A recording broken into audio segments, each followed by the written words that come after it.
TVT Cidades.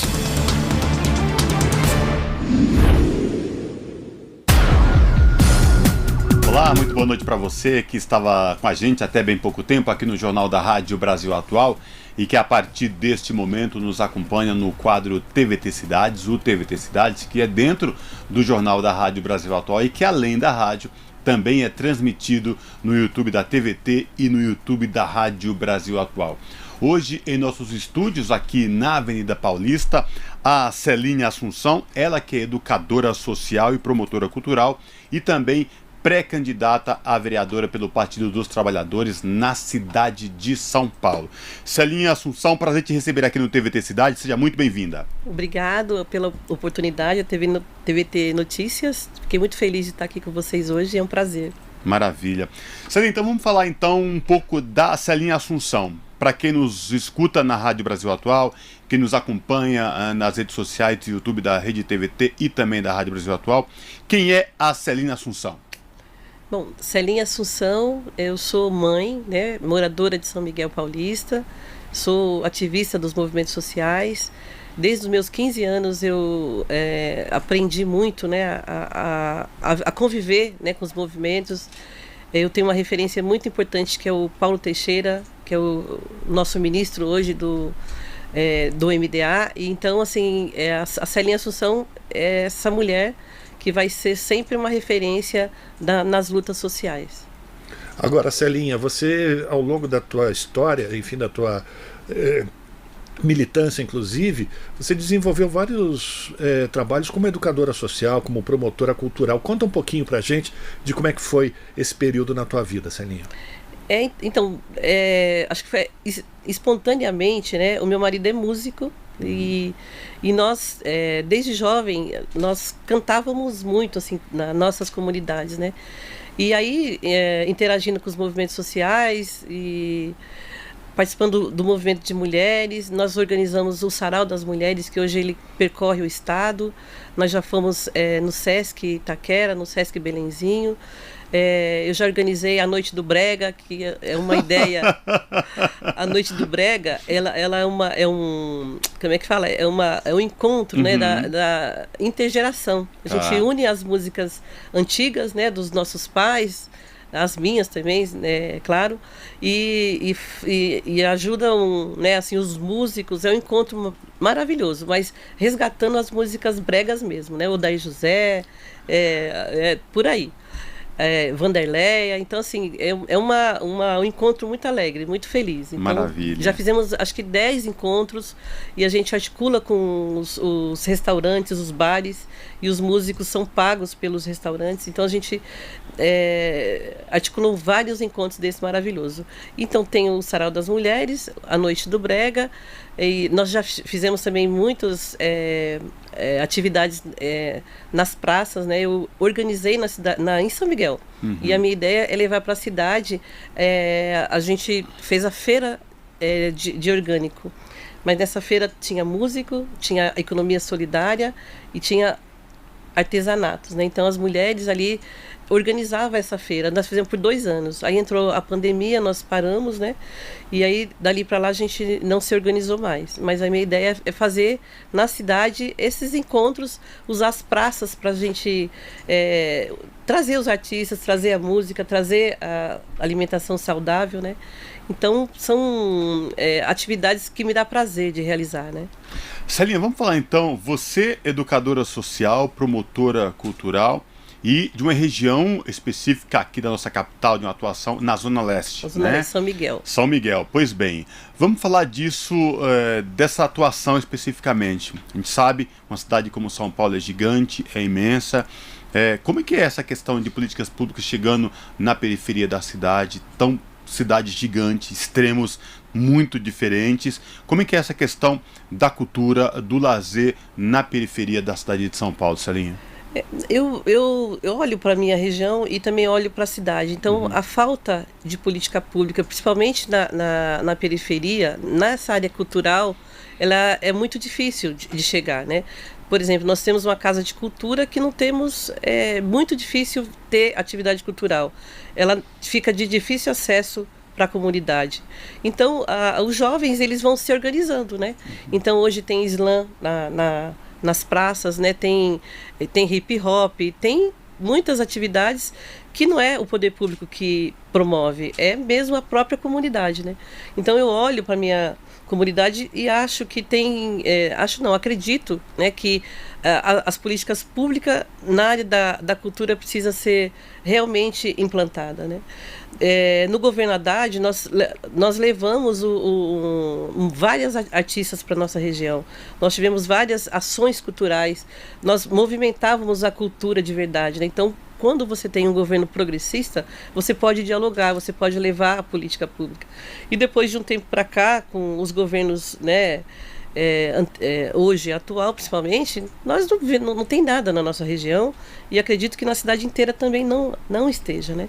Então, eu penso que a política pública precisa vir para a periferia com qualidade, né? Os céus hoje, eu vejo, né, essa privatização que existe na cidade de São Paulo. Céu privatizado é você impedir que a comunidade participe, né? Então, eu penso que nós precisamos revogar essa privatização da cultura, da educação, da saúde, da Sabesp na cidade de São Paulo.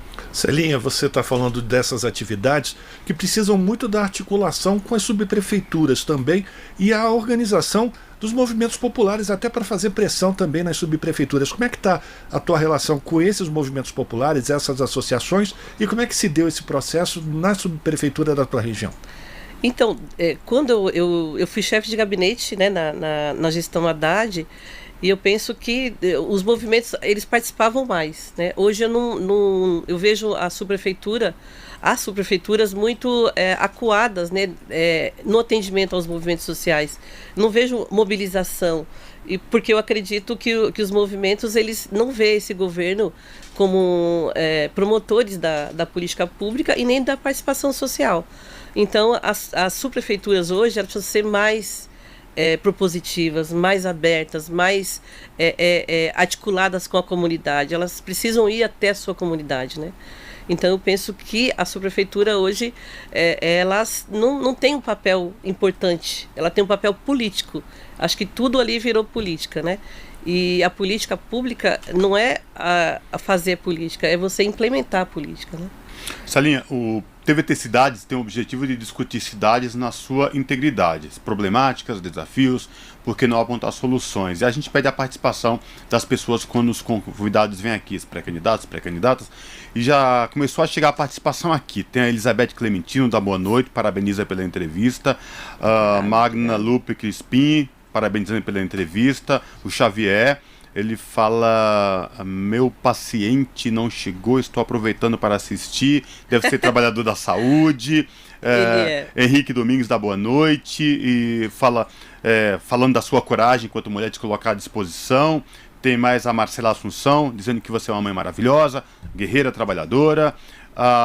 Yaya Boneges, acho que é isso, hashtag Coragens Mulheres. Repete mais essa questão também, um outro nome aqui, a Érica Rocha, enfim. Nesse tema que chegou aqui especificamente, eu gostaria de entender e falar contigo, fazer uma provocação. Hoje, a violência de gênero, a violência política, está muito evidente na sociedade, muito polarizada, e desde o último governo que estava lá em Brasília, governo federal, antes da eleição do presidente Lula, a gente viu um aumento exacerbado de violência política e violência de gênero. Você trabalhou como educadora social. Como que você encara essa questão, como que você avalia e enxerga trabalhar essas questões também dentro da comunidade, uma vez que se coloca como pré-candidata a vereadora? Falando em política de gênero, né, e violência, eu penso que para mim chegar hoje a ser pré-candidata, eu passei por vários momentos difíceis, né? E então, assim, eu sempre estive ao lado dos meus amigos, companheiros, sempre dei a mão, né? E eu hoje, para me ter coragem, a gente até usa uma hashtag Coragem Mulheres para lutar pelos seus direitos, coragem para participar da política e coragem para a nossa organização. E no governo anterior, né, que eu foi um governo que nós vivemos, que foi do Bolsonaro, nós vimos ali as políticas públicas não implementadas, eram muito desarticuladas com movimentos sociais. Eu vi de perto, né, a Casa da Mulher Brasileira, o movimento social foi impedido de inaugurar junto, né, essa casa que foi no governo Dilma que foi implantado, e eu participei desse movimento. Então, a política pública do governo Bolsonaro, ele não chegava até as comunidades, não chegava até a periferia e muito menos nas cidades, né? Então, enquanto movimento de mulheres, eu percebia que a religião ela estava acima de tudo, né? E a religião, com a ministra que pregava a religião dentro do Congresso, que falava para as igrejas, não falava para o Brasil e para as mulheres. Então eu penso que hoje o governo Lula ele trouxe a ministra Cida, ela anda na cidade, como é que fala, nas cidades. Eu mesma fui para uma entrevista com ela faz uns 2 meses atrás. Então eu vejo que tem participação social, tem política pública para as mulheres. Agora, Celinha, uma outra questão é a desigualdade social muito grande, principalmente na região onde você atua, na Zona Leste, e a região mais central, né? A gente tem os indicadores que mostram uma grande disparidade nesses índices. E aí eu quero que você fale sobre a importância do orçamento participativo para tentar diminuir esses fossos de desigualdade que ainda acontecem na cidade de São Paulo. Como é que você avalia essa possibilidade de retomar o orçamento participativo e as pessoas, enfim, os movimentos poderem participar efetivamente de onde será aplicado o dinheiro do município? O Conselho Participativo, né, das subprefeituras, eles foram implantados no governo progressista, né? E eu vejo que é um método da participação social, das pessoas poderem propor as políticas públicas e também participar de um orçamento. Agora eu penso que o subprefeito ou a subprefeita, ela precisa de verdade acreditar que o Conselho Participativo ele é necessário e é importante. Então, do ponto de vista das regiões, né, e das suas necessidades, se não houver participação social, eu acredito que não haja, a gente não consegue implementar a política. Então é muito importante a participação social. Eu vejo os conselhos de saúde, né, que é um direito que hoje, nesse momento, há participação social muito grande, há um movimento de saúde que participa, que estão dentro das unidades básicas de saúde. O Conselho Tutelar é um conselho que atua em defesa do Estatuto da Criança e do Adolescente. Então eu acredito muito nesse método de participação social, que é a construção da política pública pelo meio social e participação a partir da comunidade. Da realidade. Da realidade, Por exemplo, em São Miguel, nós temos uma grande questão, um desafio, que é as enchentes, né? Quando chove, tem uma parte da nossa região, ela é totalmente alagada. Uhum. É totalmente subhumano as condições que ali as pessoas vivem. Então eu penso que o Conselho Participativo ele precisa atuar mais e principalmente nas áreas necessárias. Celinha, está chegando mais mensagens aqui de participantes. Tem a Magna Lupe Crispim dando boa noite, a Lica Rosa parabenizando pela entrevista, o Ricardo Lopes Pedrosa dando boa noite, pessoal, parabenizando você pela entrevista. Quem mais? A Islã Resistência dando boa noite. Boa noite. Aí a participação, a Yara Matos também. Ela fala aqui, a Yara Matos, ela fala assim, 2 queridos, Celina e Cosmo. Eu não estou lembrando da Yara Matos, mas enfim. Mas se ela falando assim, nós 2 somos queridos, ela me conhece. Que legal. Com certeza. Ela está aqui falando 2 queridos, a Yara e o Cosme. Mas deixa eu te fazer uma pergunta agora, uma provocação. Você trabalha muito com essa questão social e tem pautas específicas que você quer trabalhar, né? A questão da mulher, a questão de mulheres, questão LGBTQIA+, enfim. Queria te ouvir no que diz respeito a essas políticas públicas na região em que você mora e na cidade de São Paulo. Afinal de contas, né, você se coloca como pré-candidato a vereador. Vereador não é de um bairro e de uma comunidade, é da cidade por inteiro, né? Isso. Queria que você enxerga essas políticas atualmente na cidade de São Paulo. Olha, eu queria falar um pouco da questão, claro, com os meus companheiros da executiva. Nós organizamos o Conversando com São Paulo, que na época foi elegemos o prefeito Haddad. Então, olhando para a cidade e olhando para os temas, né, em específico do LGBT, eu quero muito fortalecê-los, né, porque eu penso que o Brasil é o que mais mata LGBT, é o que mais violenta, é o que mais tem preconceito. Então nós precisamos combater esse preconceito, precisamos cada vez mais levar para dentro das escolas esse debate. Eu fui participar de uma atividade numa biblioteca, e lá eu fui com uma psicóloga amiga minha, e nós fomos falar sobre esse tema. E aí o professor trouxe muitas crianças de 7 a 14 anos, e lá nós íamos brincar com eles e falar sobre cada letra do LGBT. Chegando lá, as crianças já sabiam. As crianças de dentro da escola já sabiam o que era a legenda, né? E aí eu fico pensando que a sociedade, né, os preconceituosos, né, eles não querem debater isso, e quando debate é puramente preconceito. Então, não dá para a gente fechar os olhos para as pessoas que querem ser livres, né? Acho que toda forma de amor vale a pena, e as pessoas têm que viver livres e felizes. E a pessoa, quanto mais feliz, mais ela consegue articular e participar da cidade e levar a sua alegria para onde ela for, né? Então, o movimento LGBT tem meu apoio e vai sempre ter. E eu, como fui secretária de movimentos sociais, eu articulei com todos os movimentos, né? O movimento da questão racial, criança, adolescente, ciência, tecnologia, religioso. Então eu tenho um olhar para a cidade a partir do que eu vivi, né? Então organizar os movimentos sociais dentro do meu partido foi um prazer, e eu tive uma dinâmica muito interessante que nós organizamos todos. A militância, ela participava ali do nosso diretório. Nós tínhamos uma sala com telefone, uma sala com impressora. Ali era constantemente uma vida política dentro do meu diretório aqui na capital. Então eu posso dizer que eu conheço a cidade, conheço os movimentos sociais e conheço um pouco de tudo.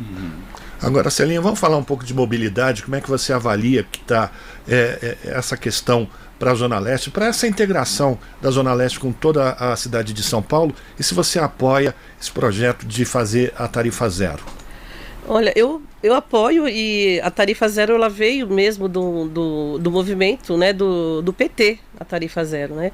Quando a gente começou a discutir ela, já era há muito tempo atrás, a tarifa zero é necessária. Eu penso que o trabalhador ele precisa ter livre acesso, e é um dinheiro, né, para economizar no seu salário, para ir para o cinema, para ele poder, o trabalhador, ter mais acesso às políticas públicas.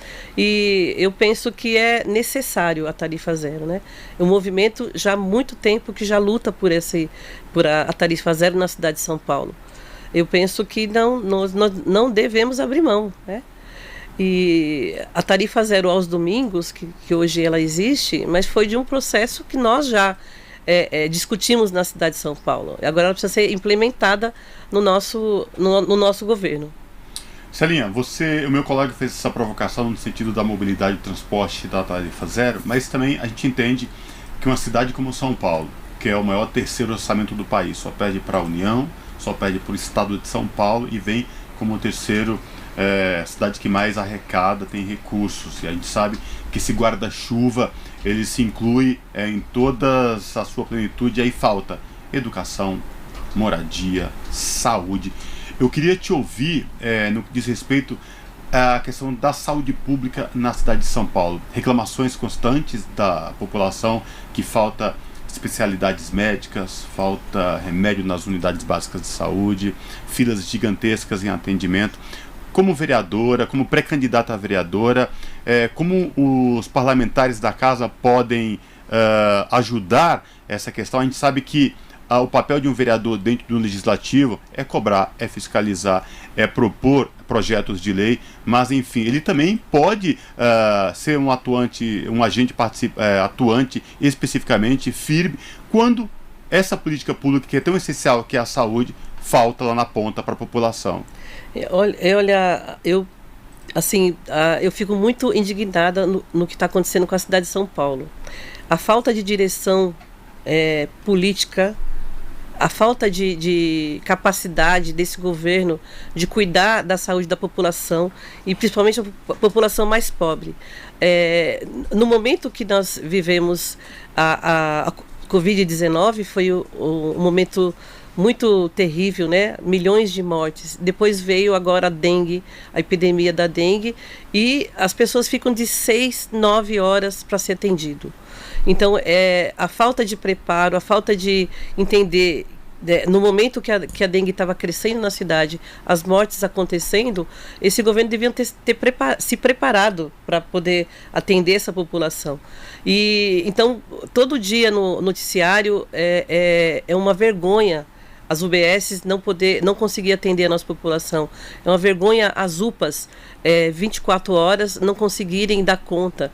Os médicos estão cansados, os profissionais da saúde estão cansados porque não há política pública que atenda a população e que nem suporte dá aos médicos, né, à equipe médica para atender a população. Eu, como vereador, eu quero ser essa fiscalizadora, eu quero ir nas comunidades, eu quero visitar os hospitais e eu quero ajudar a resolver o problema, porque com direção, com dinheiro organizado na cidade, a gente consegue resolver. O Santa Marcelina, ele recebe dinheiro estadual, municipal e federal. E não dá conta, né? Porque por que não dá conta? A gente precisa estudar sobre isso. A gente precisa entender. Porque se você trabalha a prevenção nas UBSs, você não vai ter a pessoa doente lá no hospital. Então, precisa, né, a atenção básica ser bem organizada, as pessoas precisam ser bem atendidas, precisa ter profissional capacitado e também precisa ter profissional que consiga conviver com o que está acontecendo. Então os profissionais também ficam doentes. Quem vai atender esses profissionais, né?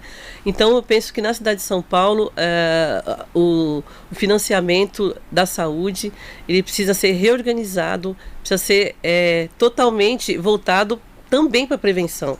Se não houver prevenção, vai haver cada vez mais doentes, mais pessoas lá no pronto-socorro, nas UPAs, né? Então, trabalhar a prevenção nas unidades básicas, ela é necessária. Agora, Celinha, você está falando do trabalho dos profissionais para atender a população.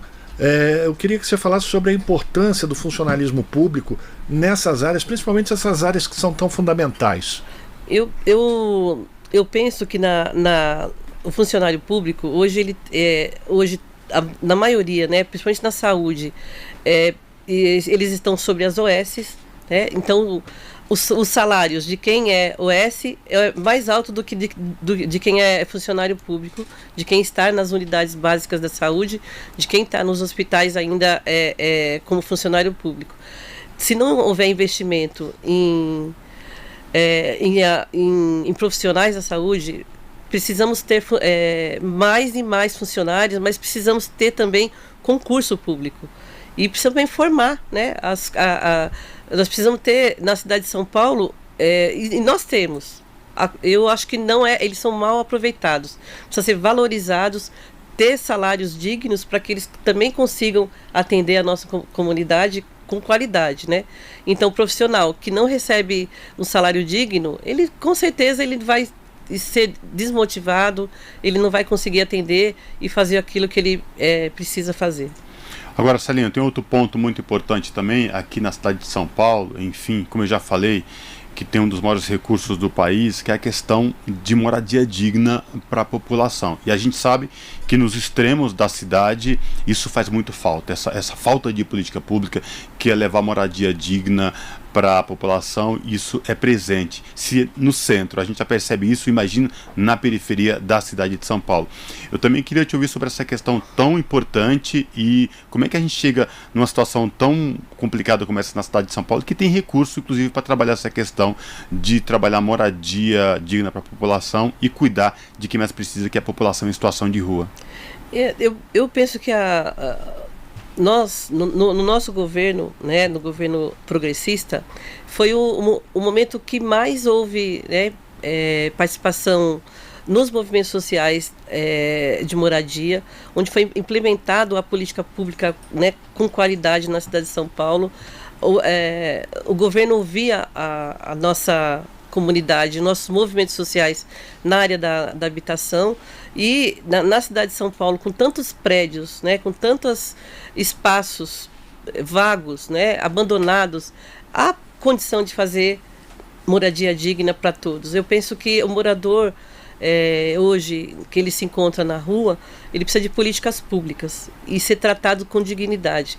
Quando o morador de rua é tratado, ele é acolhido, com certeza a gente consegue encaminhá-lo para a moradia digna.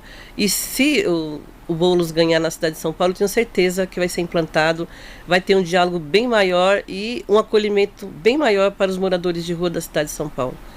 Porque isso é gritante, né, Celinha? A gente costuma ver na região central, mas a gente imagina também que na região periférica também essa questão já começa a ser muito visível também, né? Eu tenho uma amiga que ela mora aqui em São Paulo, é a Magda Lupe, e ela fala para mim, Celinha, na época da pandemia, e ela levava, né, alimento para aquelas pessoas que estavam ali na rua, porque ninguém queria chegar perto. Uhum. E ela fala que todo dia ela acordava, às vezes ela não dormia, de ver as pessoas ali no frio, abandonadas, sem ter política pública para aquelas pessoas, né?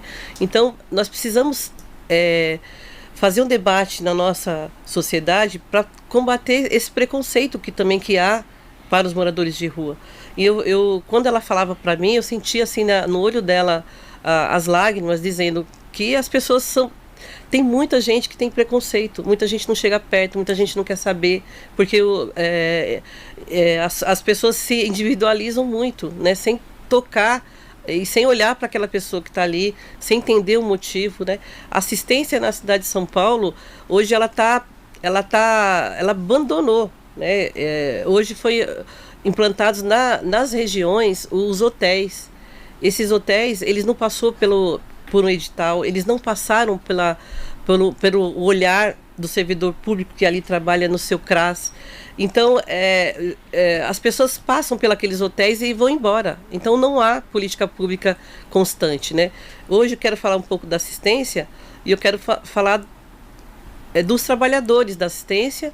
Primeiro, nós precisamos ter na assistência funcionários. Os CRAS, os CRES estão abandonados, não tem funcionário público, não tem condição. Se você for olhar, for visitar um CRAS ou um CREAS, às vezes não tem nem acessibilidade. Isso. E quanto a isso que você está falando, Celinha, nosso tempo infelizmente está chegando ao fim, mas eu tenho que fazer um relato aqui de um participante, a Esther Francisco. Ela fala que os trabalhadores da assistência social de São Paulo estão desde o ano passado esperando os míseros 5% direto dos trabalhadores, até agora não pagos por desse prefeito. Isso. Não respeitam os trabalhadores. Tem vários comentários aqui também da Sônia, do Marcelo, da Sabrina, da Elizabeth, da Magna e, enfim, da Maria do Socorro. E eu quero fazer uma provocação, porque a gente costuma fazer isso para todos os candidatos que vêm aqui, pré-candidatos e pré-candidatas, especialistas das cidades. Em caso da Celinha Assunção, que é pré-candidata hoje a vereadora na cidade de São Paulo, ela tenha êxito nesta caminhada dela aqui rumo à Câmara de Vereadores na cidade de São Paulo.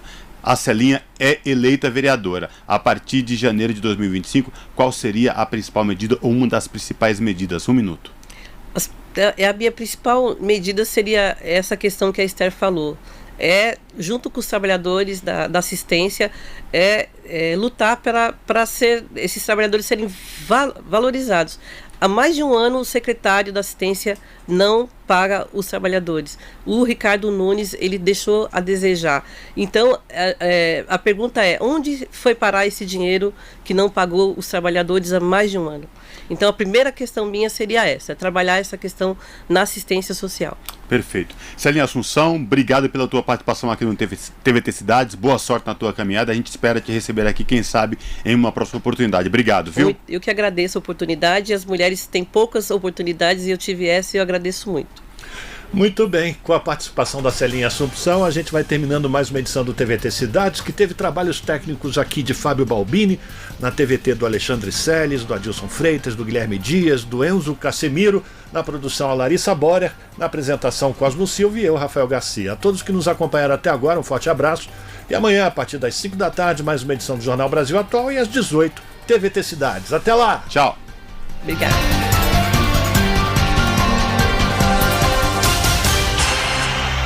Rádio Brasil Atual. Para sugestões e comentários, entre em contato conosco por e-mail redação@jornalbrasilatual.com.br ou WhatsApp DDD 11 96893 7672. Acompanhe a nossa programação também pelo site redebrasilatual.com.br.